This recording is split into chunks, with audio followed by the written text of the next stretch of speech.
Não há diferenças religiosas, não há diferenças de posições sociais. Foram crianças que desencarnaram, foram idosos, foram adolescentes, tantas pessoas foram atingidas. E uma das questões que se levanta, as pessoas têm muita dúvida, Zé Manel, as pessoas perguntam, diante disso tudo, foi um desencarne coletivo, né? Muitas pessoas, muitos espíritos ali deixaram os corpos. E qual é a situação desses espíritos? Por desencarnarem todos juntos, eles vão ter a mesma condição no plano espiritual? Como é que fica a situação desses espíritos no plano espiritual? Veja bem, o desencarne coletivo é a junção de muitas almas, de muitos indivíduos que tinham a mesma hora e que desencarnam numa tragédia dessa de uma forma coletiva, como a Aurélia está dizendo. Então o impacto é maior porque foram muitos juntos.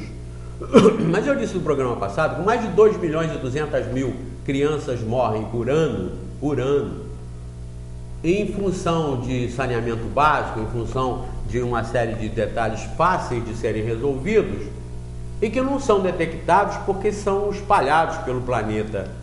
Mas diariamente morrem milhões de pessoas e que não causam essa comoção porque não estão juntos.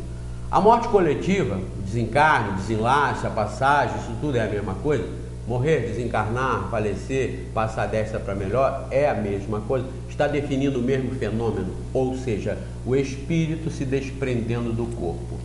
Os espíritos ensinam que os espíritos se desprendem do corpo de acordo mais rápido ou menos rápido, com mais facilidade ou com mais dificuldade, na medida que esse espírito esteja mais integrado e agarrado às coisas do mundo, da matéria. Se o indivíduo era muito apegado à vida material, muito apegado ao poder, à fama, ao dinheiro, aos negócios, muito apegado às posições sociais, esse espírito tem mais dificuldade de se libertar, porque o tesouro dele está nesses valores, entre aspas, que ele concebeu como sendo valores materiais, valores de preconceitos, valores do mundo. Quando o espírito é menos apegado, quando ele é mais altruísta, quando ele às vezes mesmo tendo fama, dinheiro e poder, ele é uma pessoa fraterna, virtuosa, solidária, como nós tivemos casos e temos casos em Friburgo e no Brasil e no mundo inteiro, esses espíritos se desprendem facilmente. Então, se essa é a regra do desprendimento, nós vamos chegar facilmente à conclusão que todos que desencarnam no mesmo momento não se encontram e saem juntos no mesmo momento.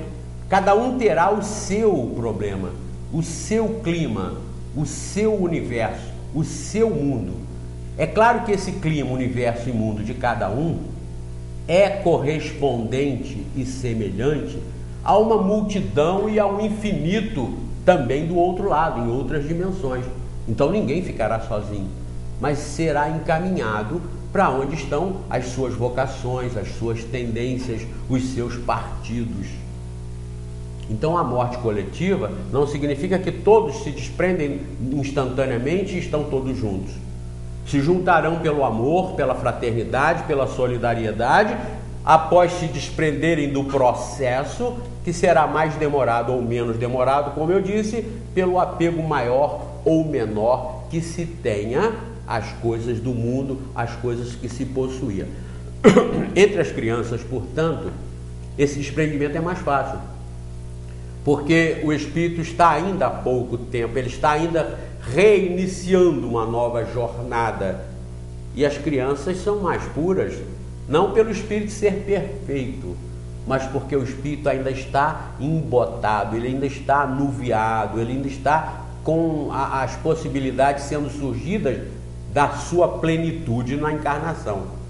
Então as crianças sempre têm mais o desapego, mais a simplicidade, mais a fraternidade e a solidariedade. Por isso, aos espíritos que estão iniciando uma jornada e que por determinadas circunstâncias, provas ou expiações suas, eles irão desencarnar cedo, como aconteceu com as nossas amiguinhas, com filhos, netos, sobrinhos de milhares de pessoas nessa região, esses espíritos se desprendem mais rápido. O apego deles ainda não estava aí enaltecido pela plenitude da manifestação do Espírito, porque o Espírito vai assumindo a plenitude do domínio, do comando e da sua expressão maior à medida que o corpo vai dando condições. Não é que a reencarnação vai acontecendo aos poucos. A reencarnação se completa no nascimento. Agora, dali para frente, com o desenvolvimento do corpo, dos órgãos, o Espírito vai assumindo a plenitude da manifestação. Nós temos várias obras que falam sobre reencarnação. Aliás, eu quero lembrar aqui, por exemplo, do Brian Weiss, Muitas Vidas, Muitos Mestres, está aqui. Eu quero lembrar, não precisa mostrar, não, Vida Depois da Vida. Não. Aliás, não, Vida Vida Antes da Vida. E o do Raymond Moody, Vida Após a Vida. Vida Depois da Vida. Vida Depois da Vida. Tem Vida Antes da Vida e tem Vida Depois da Vida, que eu também vou recomendar. Vida Antes da Vida é do Jim Tucker.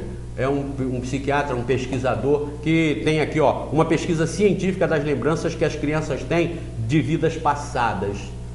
Não são obras espíritas, são de cientistas, são de pesquisadores. Muitas Vidas, Muitos Mestres, do Brian Weiss. Vida Antes da Vida, do Jim Tucker. Vida Depois da Vida, do Raymond Moody. Elizabeth Kubler-Ross é quem faz o prefácio, a maior autoridade nesse tipo de estudo que já teve na Terra, que já alcançou a plenitude das pesquisas, foi a doutora Elizabeth Kubler-Ross. Ela fez as pesquisas para comprovar, para constatar de fato que o indivíduo, quando morre, continua com toda a consciência, com tudo que ele era antes, ele continua depois da morte. Então, Vida Depois da Vida, do Raymond Moody. Vida Antes da Vida, do Jim Tucker. Muitas Vidas, Muitos Mestres, do Brian Weiss. Transcomunicação Instrumental, do Carl Goldstein. Leiam isso. São pesquisas científicas que vão consolá-los, porque os inteligentes, os espertos, os pesquisadores estão descobrindo as leis de Deus, as leis verdadeiras, e não as leis contadas e mantidas pelas historinhas de Branca de Neve, de Chapeuzinho Vermelho, que as igrejas continuam insistindo. Os que querem ficar com essas historinhas a respeito de Deus, Branca de Neve e etc., fiquem. Os que acham que pagando o dízimo vão se livrar das tempestades, paguem. Mas os livres pensadores, os espertos que querem consciência por conta própria, querem analisar e raciocinar, está aqui, ó, Livro dos Espíritos.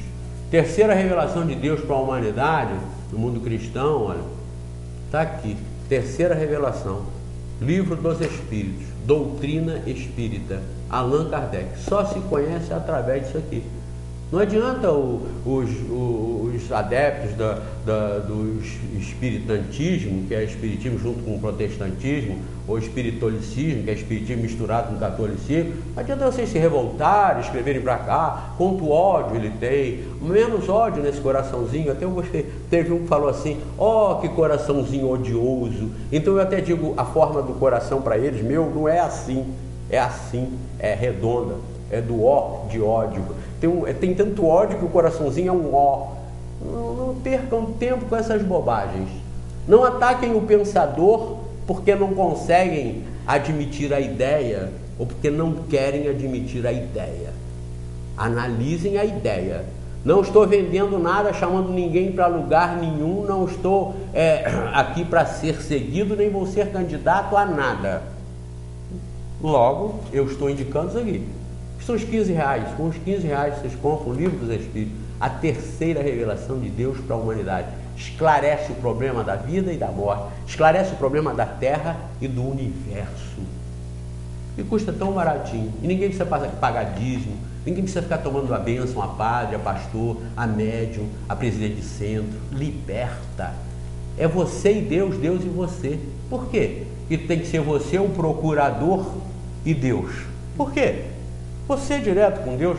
Quantas vezes você tem muito mais moral e condição do que o pregador, do que o procurador, que está ali para te receber seu, e ele não ter condição de elevar seu pensamento, porque o seu pensamento está no lodaçal da fama, do dinheiro e do poder.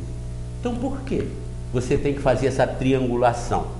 Não, estamos aqui mostrando para você que não. É você e Deus, Deus e você.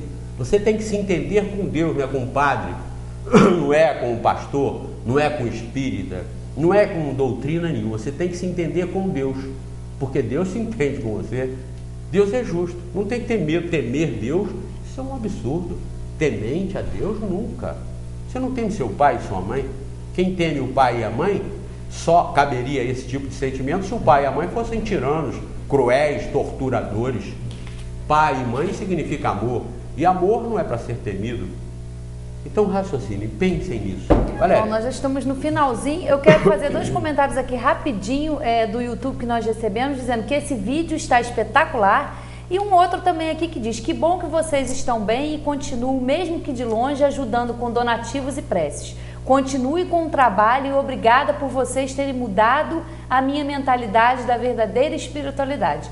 Um abraço. E a gente que agradece, né? Você também tem os agradecimentos, né? Eu vou até falar mais nisso, porque nós ainda vamos ter outros programas que nós vamos fazer essas abordagens, mas eu quero aqui mandar um abraço especial para o nosso pessoal lá de Itaperuna, Bom Jesus, Itabapuana, lá particularmente para o Leandro, para o Zé Roberto, que tem encaminhado muitos donativos para a gente. Nós já distribuímos praticamente todos eles, exceto a última doação que veio da Casa do Caminho. Então nós estamos aí com uma farta distribuição e abastecimento de material que nós estamos encaminhando. Já encaminhamos para o SESI, já encaminhamos para a igreja, já encaminhamos para o Campo do Coelho, que é um ponto central dessa tragédia, desse desastre, lá para o Centro Espírita que a Rosélia é a presidente. Então nós queremos agradecer à Congregação Espírita Paz e Harmonia, lá de Itaperuna, que nos mandou grandes remessas de material, e ao Centro Espírita Casa do Caminho também,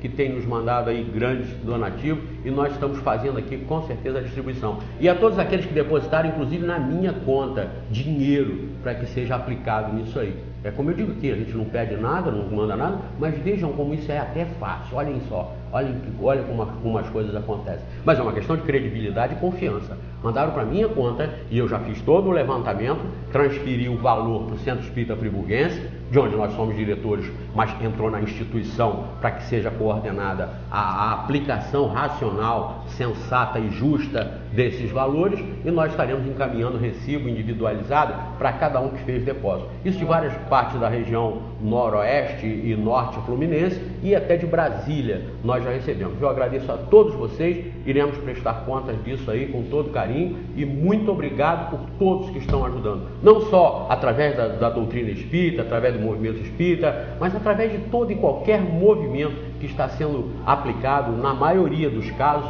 com desprendimento, com desinteresses pessoais, com solidariedade e fraternidade. Muito obrigado a todos vocês. Um grande abraço para minha querida esposa Ângela, que faz aniversário agora no dia 11, e para minha querida Jane, mãe da Carolina e esposa do meu querido Leandro, que a Jane faz agora no dia 14 também, mais um aninho de vida. Um beijo para todos vocês, nós amamos vocês e até a próxima. Um beijo e até a próxima.